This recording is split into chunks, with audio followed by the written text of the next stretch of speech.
Sejarah perkembangan kurikulum di Indonesia. Kalian tahu nggak sih apa itu kurikulum?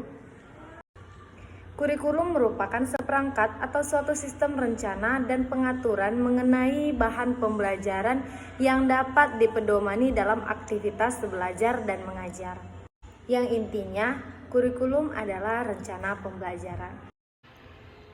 Sejarah perkembangan kurikulum di Indonesia mengalami dua periode. Yang pertama, periode sebelum kemerdekaan, dan yang kedua, periode sesudah kemerdekaan. Periode sesudah kemerdekaan terbagi menjadi dua orde. Yang pertama Orde Lama dan yang kedua masa Orde Baru. Yang pertama kita bahas periode sebelum kemerdekaan. Periode sebelum kemerdekaan terjadi sejak datangnya orang-orang Eropa, yaitu pada masa Kompeni Belanda dan pemerintahan Jepang sampai periode kemerdekaan. Kurikulum pada masa Kompeni mempunyai misi penyebaran agama dan untuk mempermudah pelaksanaan perdagangan di Indonesia. Pada masa abad 16 dan 17 berdirinya lembaga pendidikan dalam upaya penyebaran agama Kristen di Indonesia. Pendidikan tersebut untuk bangsa Belanda dan juga pribumi. Tujuan utama pendidikan pada masa pendudukan Jepang adalah untuk memenangkan perang. Pada masa ini muncullah sekolah rakyat yang disebut dengan Kokumin Gakko selama 6 tahun yang tidak melanjutkan ke SMA. Kita lanjut ke periode sesudah kemerdekaan. Periode sesudah kemerdekaan terbagi menjadi 3 masa. Yang pertama masa Orde Lama, yang kedua masa Orde Baru, dan yang terakhir masa Reformasi. Kurikulum pada masa Orde Lama dimulai dari kurikulum 1947 atau yang disebut dengan Redjana Pelajaran 1947. Kurikulum 1947 ini bersifat politisi. Pelaksanaan kurikulum 1947 ini tidak menekankan pada aspek kognitif melainkan menekankan pada aspek pendidikan karakter seperti membangun rasa nasionalisme. Struktur mata pelajaran pada kurikulum Redjana Pelajaran 1947 ini bersifat terpisah-pisah. Kurikulum ini memiliki 3 ciri-ciri. Yang pertama, sifat kurikulum mata pelajaran yang terpisah-pisah. Yang kedua, mengutamakan pendidikan karakter. Yang ketiga, dalam jenjang pendidikan memiliki jumlah mata pelajaran yang berbeda. Berdasarkan deskripsi di atas, dapat dipahami bahwa konsep kurikulum Redjana Pelajaran 1947 masih bersifat sederhana, yaitu hanya sebagai rencana pembelajaran yang akan dilaksanakan atau diimplementasikan dalam pembelajaran di kelas. Dengan demikian, bahwa kurikulum belum mencakup seluruh pengalaman yang akan diperoleh peserta didik, baik dalam kelas maupun luar kelas. Lanjut yang kedua, kurikulum 1952 atau yang biasa disebut dengan Redjana Pelajaran Terurai.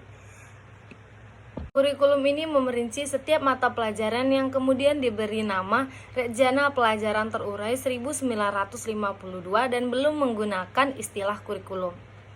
Undang-Undang Nomor 4 Tahun 1950 tentang dasar-dasar pendidikan dan pengajaran di sekolah mempengaruhi munculnya kurikulum 1950 ini.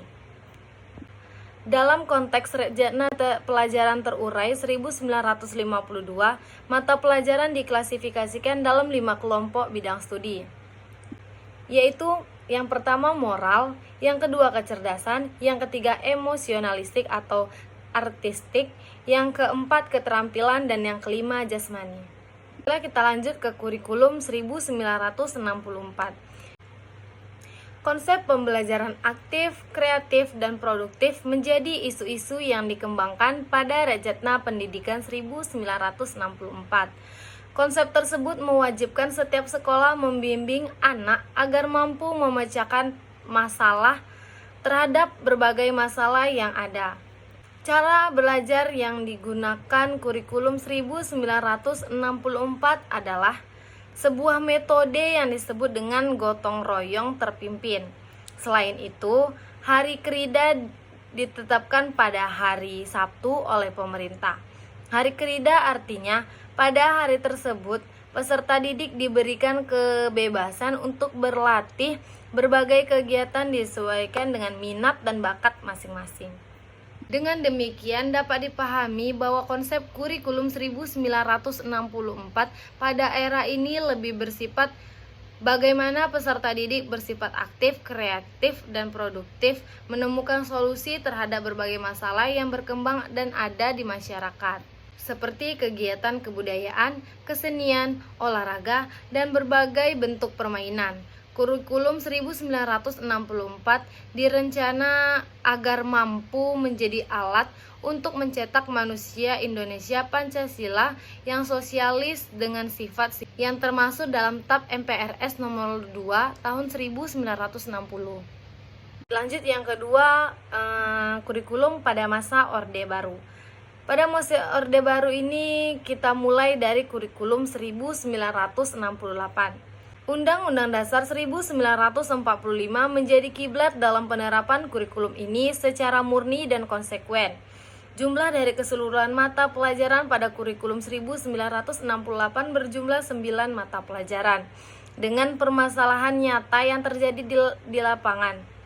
Pelajaran di kurikulum ini bersifat teoritis, tidak mengaitkan dengan permasalahan nyata yang ada di lapangan atau yang terjadi di lapangan. Kurikulum 1968 identik dengan muatan mata pelajaran teoritis, tidak berkaitan dengan ketentuan objektif di lapangan atau kehidupan nyata tematik. Adapun metode pembelajaran yang digunakan dalam kurikulum ini sangat tergantung oleh ilmu pendidikan dan psikologi pada akhir tahun 1960-an. Kita lanjut ke kurikulum 1975. Kurikulum 1975 merupakan kurikulum yang bersifat sentralistik atau dibuat oleh pemerintah pusat dan sekolah-sekolah hanya menjalankan.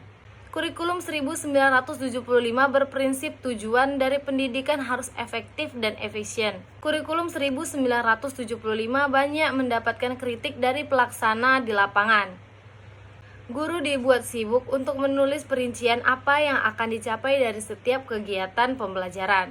Prinsip kurikulum 1975 ini dibagi menjadi 5. Yang pertama, pendidikan harus berorientasi pada tujuan. Yang kedua, menggunakan pendekatan integratif dalam arti bahwa agar tujuan pembelajaran menjadi tujuan yang integratif. Yang ketiga, dalam daya dan waktu menekankan keefisienan dan keefektifannya. Yang keempat, menganut pendekatan instruksional yang dikenal dengan PSSI. Perubahan tingkah laku peserta didik menjadi tujuan utama dari kurikulum ini. Yang kelima, stimulus dan respon yang dipengaruhi oleh psikologi tingkah laku. Karena tujuannya adalah perubahan tingkah laku, maka teori pembelajaran yang digunakan adalah teori belajar behavioristik.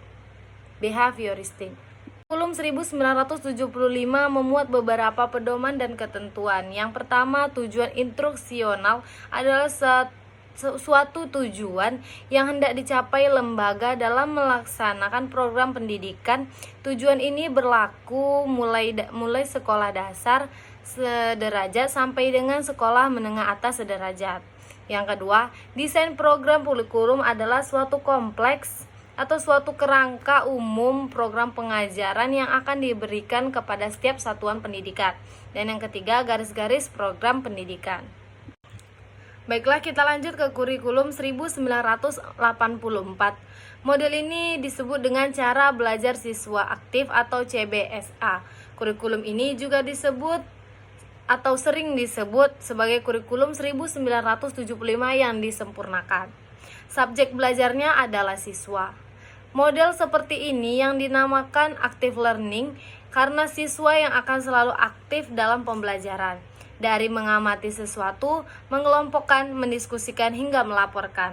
Namun banyak sekolah yang menerapkan dengan baik dan alhasil siswa tidak melaksanakan pembelajaran dengan baik dan hanya gaduh di kelas. Oke, kita lanjut kurikulum 1994. Kurikulum 1975 dan kurikulum 1984 dipadukan menjadi kurikulum 1994. Kurikulum 1994 dilaksanakan sesuai dengan Undang-Undang Nomor 2 Tahun 1989 tentang Sistem Pendidikan Nasional. Pada kurikulum ini terjadi perubahan dari sistem semester ke sistem catur ulan.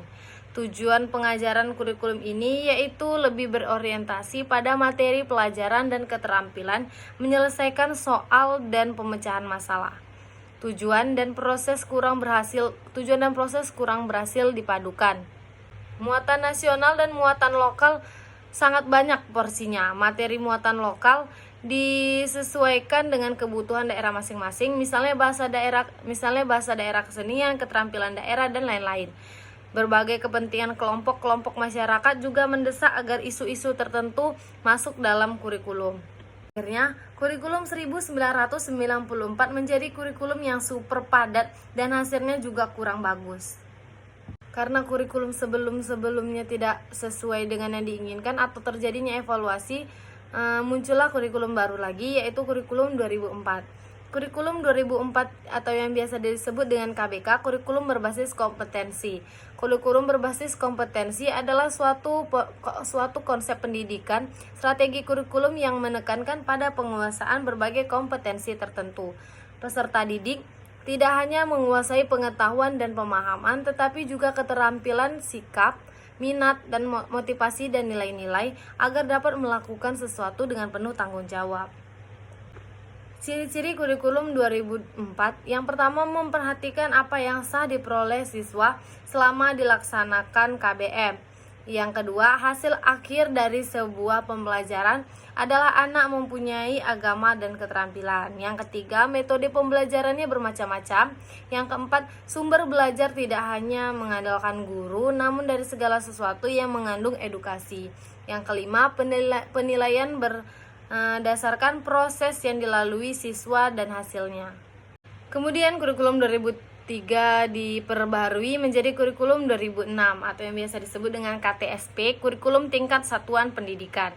KTSP mempunyai karakteristik yang sama dengan KBK, yaitu guru bebas untuk melakukan perubahan, revisi, dan penambahan dari standar yang sudah dibuat pemerintah, mulai dari tujuan, visi misi, struktur, dan muatan kurikulum, beban belajar, kalender pendidikan, sampai pengembangan silabus.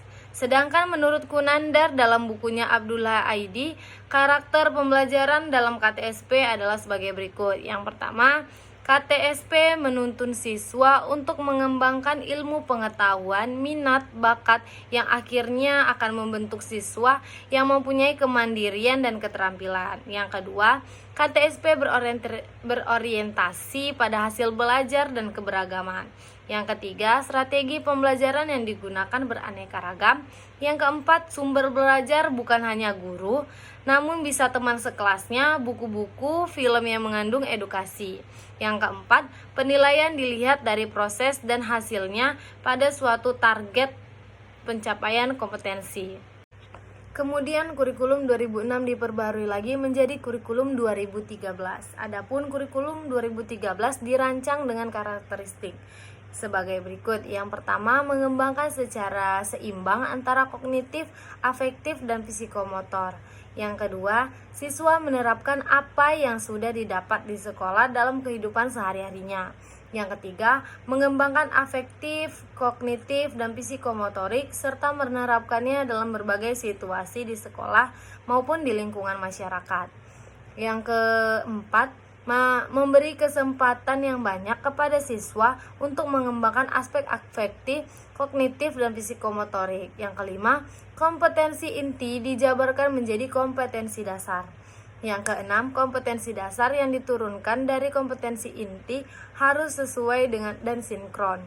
Yang ketujuh, kompetensi dasar dikembangkan didasarkan pada prinsip akumulatif, saling memperkuat dan memperkaya antar mata pelajaran dan jenjang pendidikan atau organisasi horizontal dan waktu.